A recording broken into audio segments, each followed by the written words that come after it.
actually have a working TCG version of the Madolche Horus deck.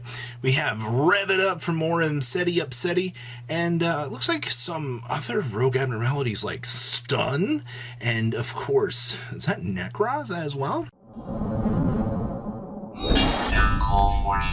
Sure, guys, smash that crap out of that subscribe button so you guys don't miss out on more awesome content. So starting things off here, we have the TCG version of the Madolche Horus deck, but this build is only playing triple copies of Mseti with the sarcophaguses, which is kind of an interesting take to the deck. It gives you a nice little discard outlet, you know, setting up for, you know, some of the Madolche stuff, so you can kind of go ahead and start setting up. And then, of course, the power of Ticket and Salon for a nice little reset of things.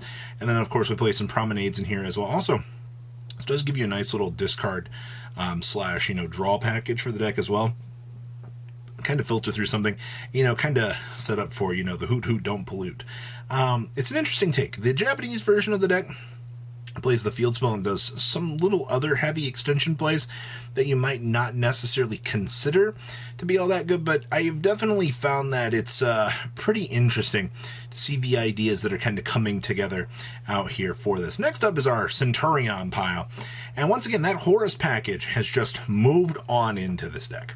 All right, 90% of the way that this deck has been filtering, it's just big level 8s, go burr, you drop your tuner monster, and you're kind of off to the races. The fact that, you know, this helps make Baron is so incredibly good. And then, of course, you know, until we get Bonfire, it's going to be a little bit harder to kind of do the lines of play, but I think right now the TCG version of the deck has kind of found a way to kind of set its pace here and be a little bit more of a interesting creature. Most of the extracts down here have also been pretty set up. Like, I don't have any immediate complaints about this. Like, it all looks pretty straightforward. Also, back we're citing those Ultimate Slayers, drop that Lulu Wallow trigger, bring up nice little Primera. Yeah, it can get some pretty interesting places with this. Poor counter trap card. Nobody is actually trying that at all. Next up is a Nekroz pile here that actually kind of challenges some of the norms that we've kind of had established so far. Now, I mean, you do see that we have Econ's droplets, so we are board breaking in order to kind of set up and, you know, have more of the generic lines of play. I see that we are playing the Ken and Gen. Oh boy, Ken and Gen combos, my favorite, especially with the thrust and the one talents. Maybe you would have wanted, I don't know, do you want to play another copy of talents in here just so you can kind of continue up the lines and try to make some sort of value? I also see that we are citing in the super polys, so we can kind of keep that aggression on our opponent and make sure that, you know, our deck is able to kind of set up and do its thing. But it's definitely interesting to see that Nekroz, of all things, is one of the decks actually seeing play out here, and that people are trying to make things work. Also proves, hi Kinningen, you are stupid good cards, that's for sure. Next up is this Control Stun pile, and I'm very intrigued with this, because we're playing triple Ken, triple Gen, with double thrust, triple talents. And we're basically relying on Macrocosmo / Dimensional Fissure to set us up, which is kind of interesting in and itself. I see that we're playing some Fusion Armament stuff in here as well. Okay, this is, I don't know how I feel about this. I'm intrigued at the same time as I am with the concept, because you're using Egyptian God Slime and stuff to kind of set up some of these control lines and protection. At the same time, I mean, you're using the devastating effects of the floodgates to make it so that your opponent can't actually play the game. And I'm genuinely intrigued by this, but we'll have to wait and see. I am kind of curious to see if this was an off one or what. Next up is Minkanko. Wow. You know, once again, I've enjoyed seeing what people try out here with Minkanko. Like, this deck has so many cool ideas and things that you can flush out and try. This build is playing the Sublimation Knight and the Squeak Knight lines to turbo out the Assault. And I already hear people going, no, don't play the Warrior package is fine in this deck. All right, it doesn't hurt the deck to try it out. Especially, post-side decking down here. See that we have the metal silver armor.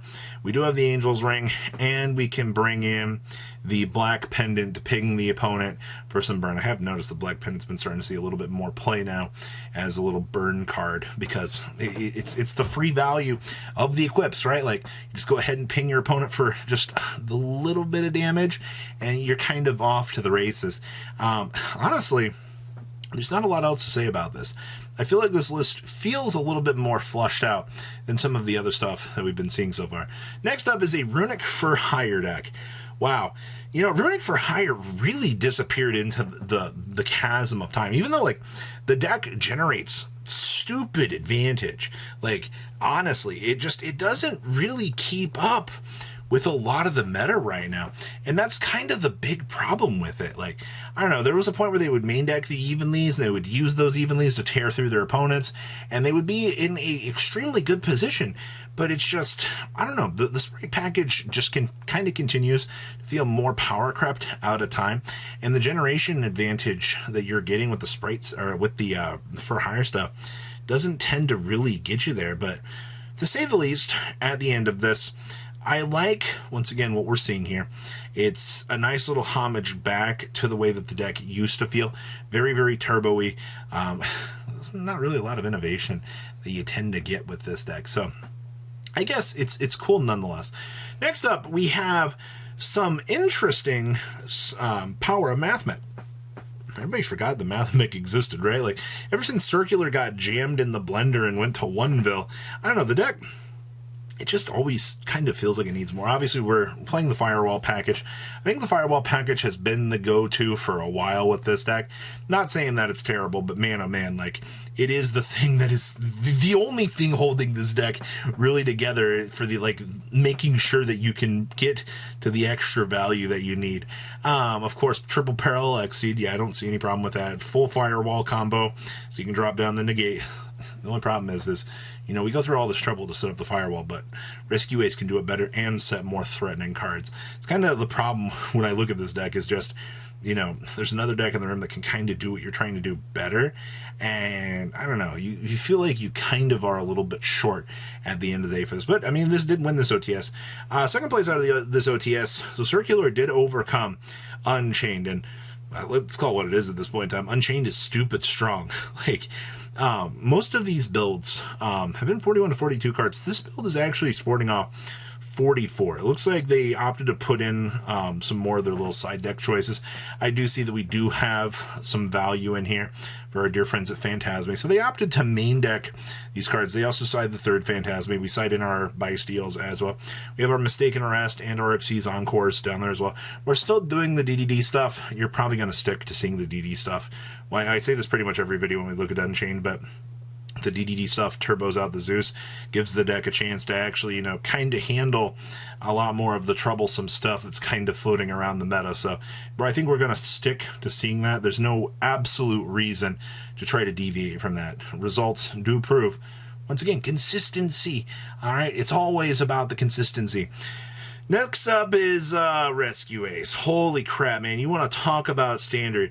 Now, this build actually managed to get the build at 40 cards, maximizing on triple copies of the Diabell Star Witch. I'm actually genuinely pretty impressed about that.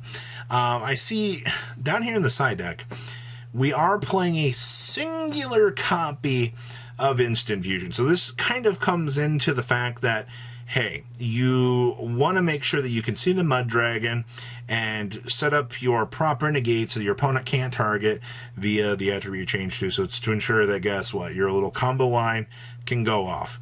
Of course, I see that we are doing the Infernoble package in here with Ricardo and the little Durandal. Yeah, that's all pretty standard, I feel like, at this point. I don't know, man. These Rescue Ace lists, like, the Book of Eclipse is the most exciting thing that I can tell you about this list. Everything else looks pretty standard. And our last list here is actually Kashtira. Somehow, Kashtira, kind of climbing up to the back here, sporting off 41 cards, remaining Biceals, which is kind of impressive. At the end of this, double Nibiru. See, we are playing an Ogre. It's not something you tend to see all that much of. Still playing double Riceheart. That's fine. Triple Raceloth, triple Theosis, triple Birth. Of course, playing one copy of the Trap. We are playing standard extra deck options is fine. Post side decking, everything looks pretty fine here too. Yeah, this looks about what I would expect out of this deck. The only real thing I kind of question is the buy steals, but like you have to kind of rely on it to set up your interruption board because we don't have the walking talking macro anymore. So what do you guys think about these lists? Please leave a comment down below. Tell me what you guys think, and I'll see your beautiful faces back here later today, guys. Peace. Patrons, thank you.